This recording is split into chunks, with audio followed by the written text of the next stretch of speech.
Good evening and welcome to our third day at the Invictus Games. And we've really settled into our home here in the Netherlands, haven't we? Yes, we have. And the Dutch supporters have been out in force. The Orange Legion, as they're known, are absolutely everywhere. And what wonderful hosts they are.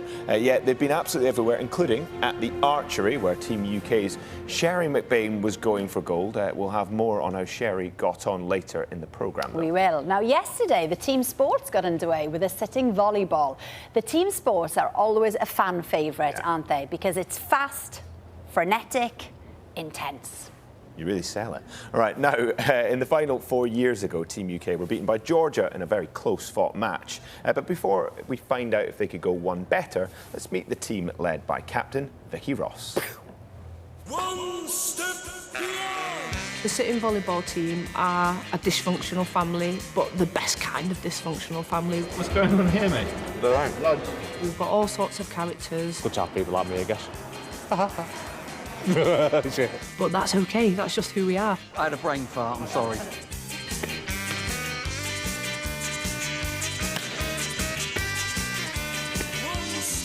It's my job as a captain to be the loudest player on the court. So I'm the one responsible for trying to motivate them. And again, get ready for the second one. Look up, Vicky's. G.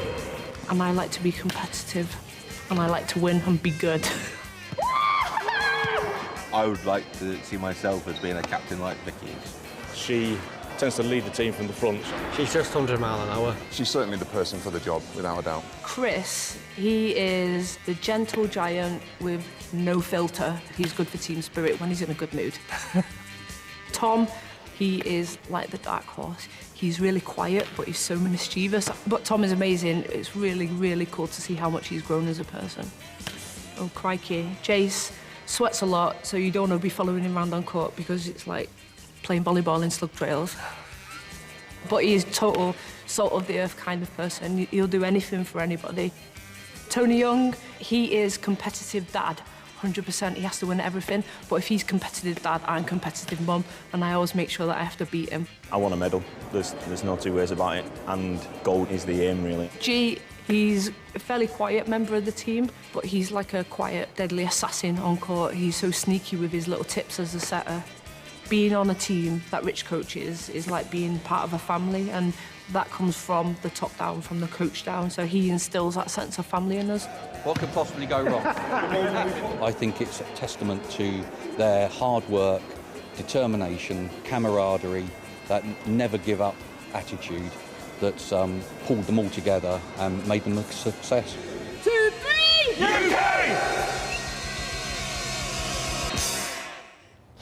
And what a brilliant team they are, but they had a tough qualification pool and it came down to a must-win match against the USA.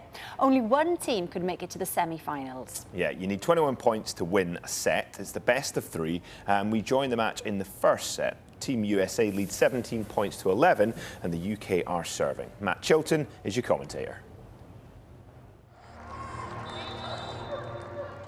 Vikrant Gurung serving for the United Kingdom, playing in red, scrambled from the back of the court. Well played by Casey Turner, number 4 for the USA, and Turner behind it again. Chance here to finish it off, left-handed from Andres Rodriguez into the net, and that was a chance.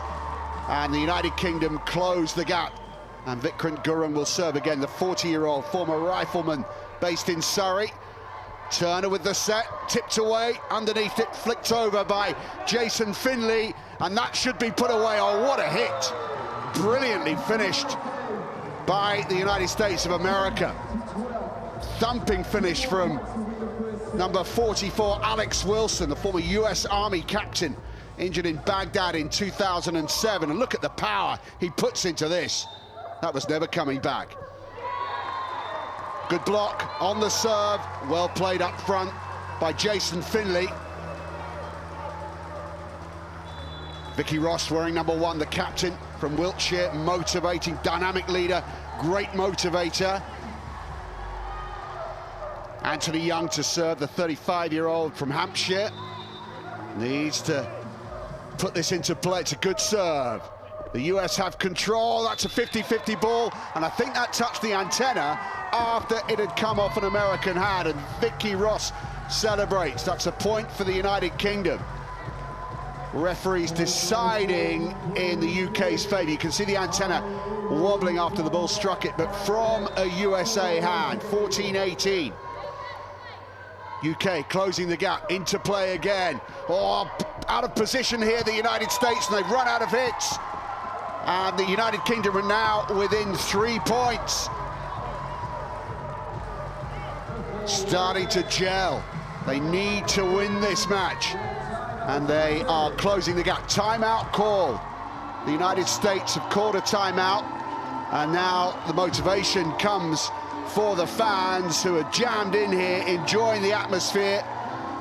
The United Kingdom being matched by the United States now. A battle of the fans going on. So, final instructions delivered as we reach the business end of this opening set. Best of 3. If we go to a decider, it'll be the first of 15 in the third and final set. Anthony Young serving again, deep to the back of court. He's got a cross here, and there was an illegal touch from someone in the American front line. And now the United Kingdom are hot on the heels of the USA, within 2, 16-18. Young will serve again. Served brilliantly so far. Here we go. Crucial point for the UK.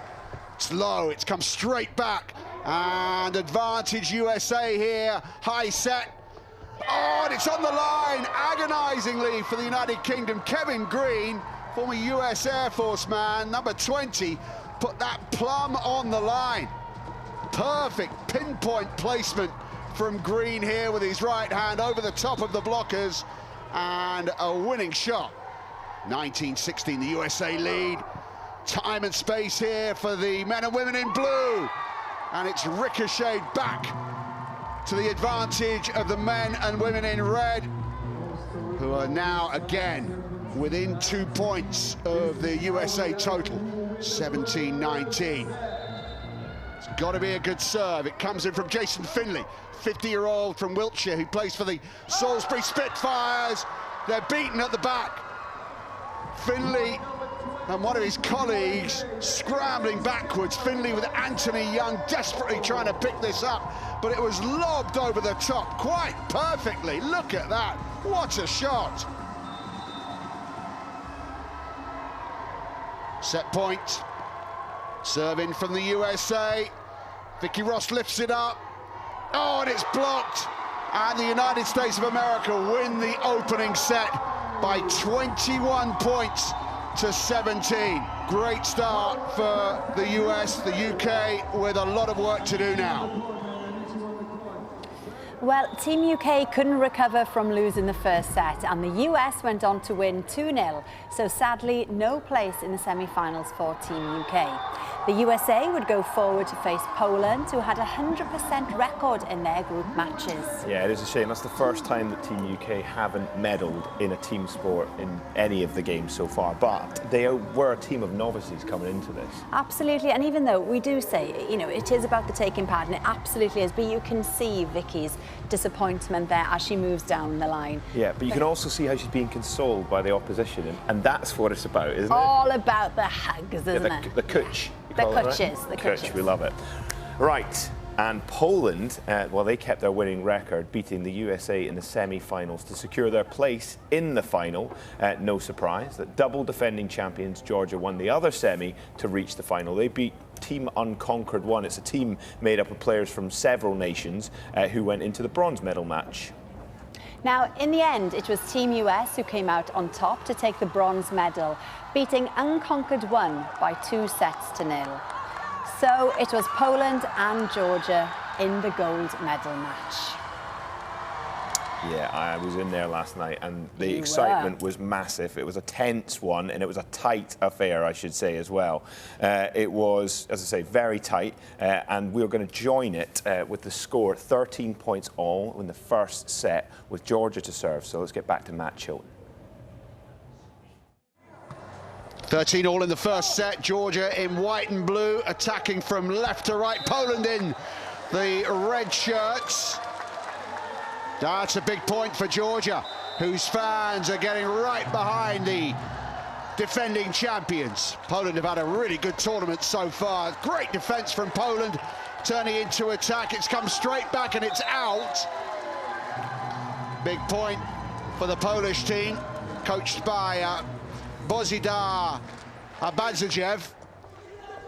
Tips over the top. Nice high set. That's put away. An attempted rescue from the Georgian libero, who's the man wearing the red strip, wearing number 2. That's Murtaz Ozapashvili, the libero specialist defensive role, and that's an ace.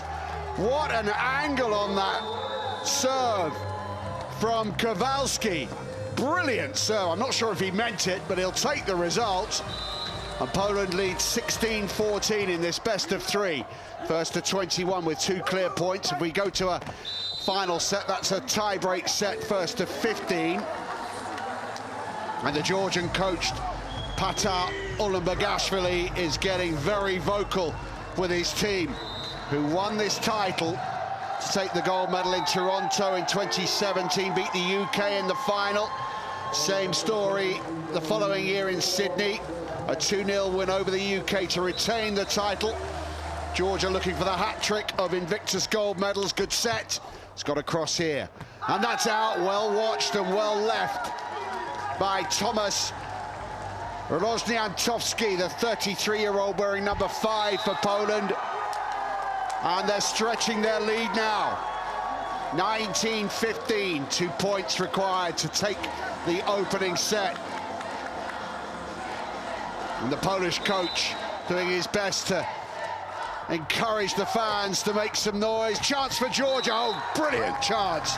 Brilliantly taken. What a spike that was from David Dabashelidze. Real venom in the spike.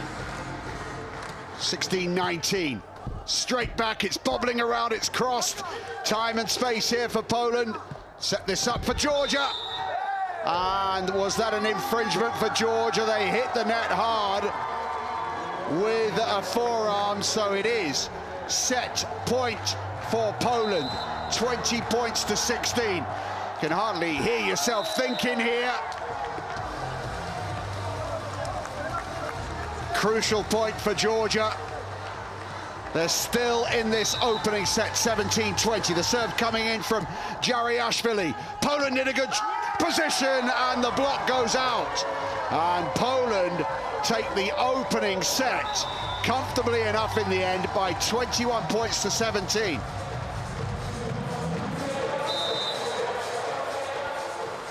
Deep in this second set now, Poland lead 18-11.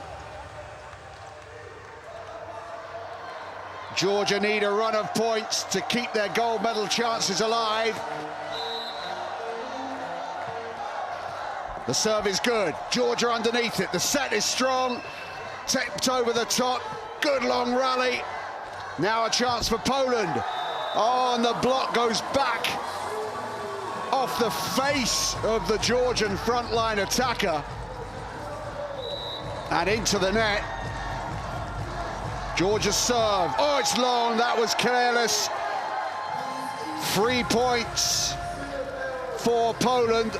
The serve from Georgia's Mirianashvili sailed out the back of court. What a finish there from Georgi Kobiashvili.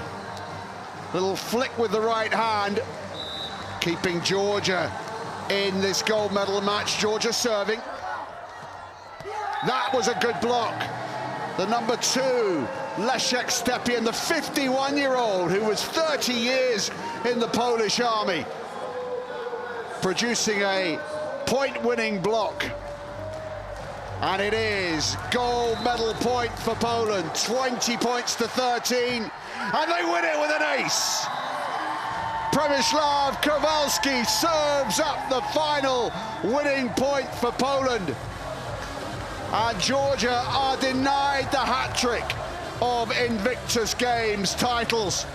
And the Polish team, their friends, their family and their fans are dancing in celebration. They are the Invictus Games gold medalists. Poland are the champions.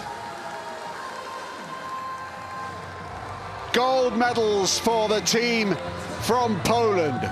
Georgia takes silver this time, and the bronze goes to the United States of America. Well, that was a slight upset there. Georgia, I mean, they were probably the favourites to make it 3 in a row. They were just, they have a target on their back, and finally someone's managed to knock them off that top spot. But this is the thing, JJ was delighted. Yeah, it's true, because my wife's Polish, half my family's Polish. Fair enough. And my wife said, "Gratulacje Polska." Oh gosh, what? Hang on, you're going to have to translate. Well, I think it's congratulations, Poland. And did she she probably didn't say it like that. Well, here we are. She just watched it then, and I sent her a video of the celebrations at the end of it. I mean, it's amazing, because volleyball's a massive sport in Poland. So actually, that's why I reckon they've had their eye on it. They were absolutely gunning for it. Right, well, we are delighted to be joined by players Jason Finley and Tony Young, and Tony's son Isaac. Thank you. I love that you're making yourself at home here. Look, I don't think I could do that with my legs. Your knees. Yeah, my knees would just go. My knees wouldn't do it either. But Jason, Team UK, you know, they gave it their all in the pool matches, but it wasn't to be this time, eh? No, it's just unfortunately how the cookie crumbled. You know, we tried our best, and just on the day we couldn't do it, you know. So emotionally painful, but the way that we came together as a team from start to finish has been brilliant, so we can take that going home, you know. Yeah, and what's lovely about the team is when we saw a little film earlier about, you know, the introduction to the team, it was obvious you've become really good friends. Yes. And you personally have loved everything about Invictus, haven't you? Especially the training camps and everything leading up to this point. Yeah. But you did confide, and you got a bit emotional actually with one of your team players, Dan. Yeah. And you felt at times that you'd taken somebody else's place. Now, can you talk about that and explain what you meant? We went to London to do the official kit issue, right? And we were in Super Dry in London. We'd had all that kit; it was dead exciting, and then all of a sudden I felt a bit fake. Why? Because, well, looking around at some of the guys, you know, it's easy to see, you know, the guys and girls that have their physical disabilities. And I'm sat there, you know, I've got a job, you know, all my limbs are there, they all work, and I felt as if somehow I'd slipped through the net because there was always someone that would need it more than me. But Dan saw I was struggling slightly, he came over and had a chat, and Dan obviously got the experience within the team. And he went, I was the same. He says, and you know, I'm in a wheelchair, but I felt exactly the same. And if you ask anyone within the team, they'll probably say the same thoughts, because I found the worry of my teammates, my family, which I'd been used to for so long, is that I would sooner someone else have it and need it than me, you know, and that's... It lasted for a while, but then after that, you sort of realise and you speak to other people about the problems that they've gone through, and you found you opened themselves up and talked about your problems quite openly. Yeah. And I found that I was talking to team members that I'd never met before, and going through what I suffered with my depressions, OCD, and the struggles that I had. And it was only when I opened up emotionally that I actually started to recover so much faster, you know, so that was a good thing for me, yeah. And that's the thing though, isn't it? Invictus is for everybody, and that's really important to remember. Yeah. Tony, now then, you've brought the most handsome person we've seen today into this studio. He's your biggest supporter. Would you like to introduce him to us all? Yeah, this is my son, Isaac. Isaac, he is my biggest fan. It's great to see you. Now, you've made this incredible flag, and I think we need to see it on television. So would you mind helping Dad there, look, to open it out? That corner. I'll pass it to Jace. And hold it up. Daddy is our winner. Isn't that brilliant? Oh, my goodness. Isaac, you're behind it. There he is. Did you do that all yourself? That's amazing. I love that. I love that wheelchair down there. That's excellent. Yeah. Was it all you, or did you have any help? I had help by my mum. It's fantastic. How does it feel for you, Isaac, seeing Daddy out there competing? Is it exciting?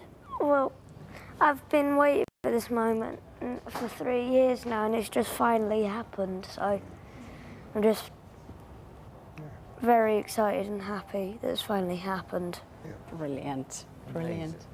Tony, can you tell us how Invictus has helped you, particularly with leaving the military? Yeah, was in the team. That's what you are when you're in the military. It's a massive team. You're a big family, and you leave and you sort of lose all that. You lose your friends and family. You lose that side of your family. And Invictus has given me that back. I've got some of the best friends I've ever had in my life through these guys here. Especially in the volleyball team, we've become massively good friends. Well, yeah, we've heard you described as a family. Yeah, and that's from start to finish. That's what we are. Even last night, we talked about being this family, and that's the transition. Going into that new family, building new bonds, friendships for life. Like, we're all going to go back and we're going to be spread out all over the country again. But whenever we're in that area, we'll meet up with one of our teammates, and because we'll be friends for life now. Yeah. Brothers and sisters. Yeah. Awesome. Absolutely. If you get chilly now tonight, Isaac, you can wrap yourself in the flag as well, look. It's been lovely to have you in. Thank you. Yeah. Thank you, guys. Right, well, enjoy the rest of your week, guys, as well, all right? Right, well, Team UK have always had a strong track record in the archery, and the competition was tense as team favourites Sherry McBride and Stuart Padley went for gold. Here's Steve Brown with an update on their fortunes.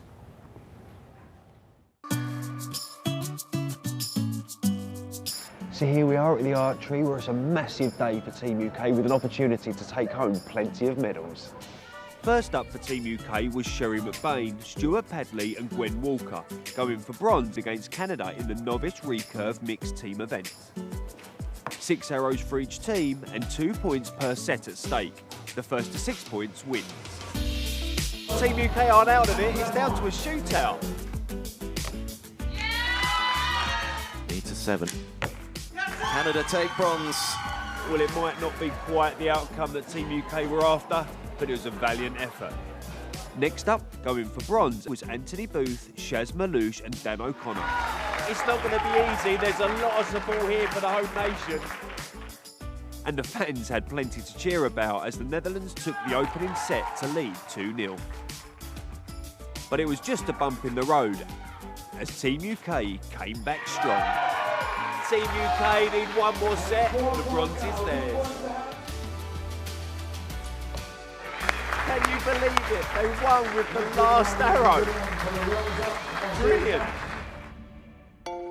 The gold medal match saw Ukraine against Romania. The Ukraine fans in fine voice as they took the opening set. Romania hit back to win the gold 6-2.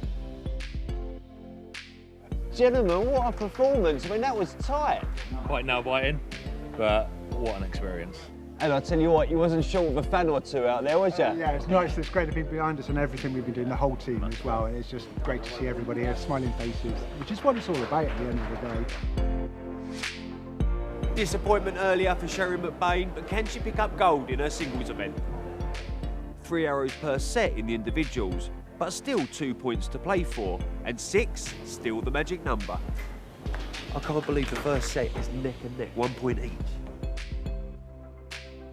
Yeah, a gap starting to open up now. Sherry is certainly pulling away. Well, that has ended up being quite a comfortable win in the end there for Sherry. This sport has literally saved my life. I find when I stand on the line, there's no PTSD intrusions, and it allows me to just focus on what I'm doing.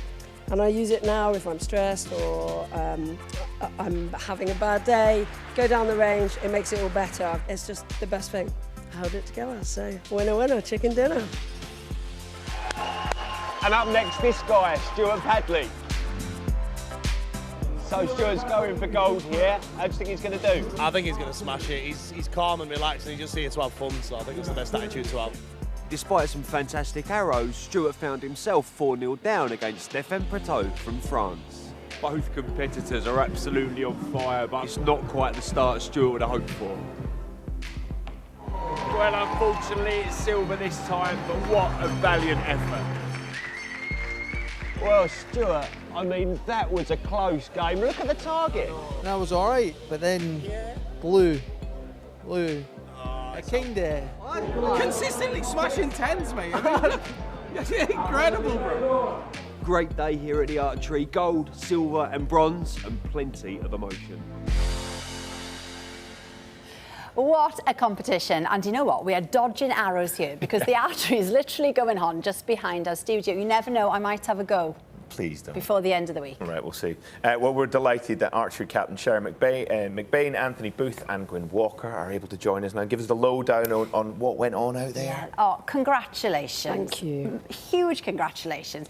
Now, the thing is, though, you're still a serving nurse, a senior serving nurse in the RAF, and you had an award during the pandemic for exceptional services. Congratulations on that as well. When on earth did you get the chance to train? Well, a lot of the archery clubs were actually closed over the pandemic, so there was a period where we couldn't train much, but I did have a mini range set up in the garage. So I used to practice in the garage when I was at home, just to keep my body ready to go. And it's all paid off because there's the bad boy right around your neck now. Yeah, congratulations. Yeah. Anthony, you have had a serious wait to make it to the Invictus Games, haven't you? Yeah, it's taken a while. Originally, I applied for the Games in 2018. I went out to the US Air Force trials. I think I got selected as a travelling reserve for Warrior, I think it was. But I'd asked to be pulled out of the selection process because at the time my wife had a stroke out of the blue. So she'd always been there for me, and it was most definitely my turn to be there for her. So she's been my rock. So, yeah. Well, you've made it to The Hague. Yeah, brilliant, got a medal. And got a medal. And Gwyn, I was really, really touched to read your story. You have been on such a difficult journey. And the fact that you're here at the Invictus Games in The Hague is one thing. The fact that you're on live television right now is really unbelievable. Can you believe, Gwyn, how far you've come? No. If I didn't have people like Sherry and Anthony with me, then I wouldn't be here now. I wouldn't be sat here. I wouldn't have. I almost didn't go into the opening ceremony. It's all a bit emotional, all a bit full on. You know, I struggle all the time. I put up a great front. There's going to be people watching this who are thinking this isn't who I know, or this isn't who I show. But this is the reality, and it's difficult. It's hard, but having people like these two with me really, really helps. Honestly, and you speaking about it helps. I saw Mark Glocherty, who we had on the show yesterday, and he said that he's already had messages from people that he used to serve with acknowledging their mental health struggles. Wow. And this is already making an impact. So thank you for coming in. Yeah, that's the thing. The impact is bigger than just what's happening at the Zouder Park, it's not just the impact on you guys, it's what you guys can do for others. So thank you. Honestly, amazing. Right, well, join us tomorrow on BBC One at 8 o'clock when we'll find out if Team UK's captain Rachel Williams can turn her Sydney silver into gold in the pool. We'll have all the latest from the swimming finals, and we'll be meeting the teams who've travelled from the 4 corners of the globe to be here in the Netherlands. Yeah, well, that's all from The Hague this evening. You have a very good night, and Have we'll a see lovely you tomorrow. evening. Bye-bye. Thank you, guys.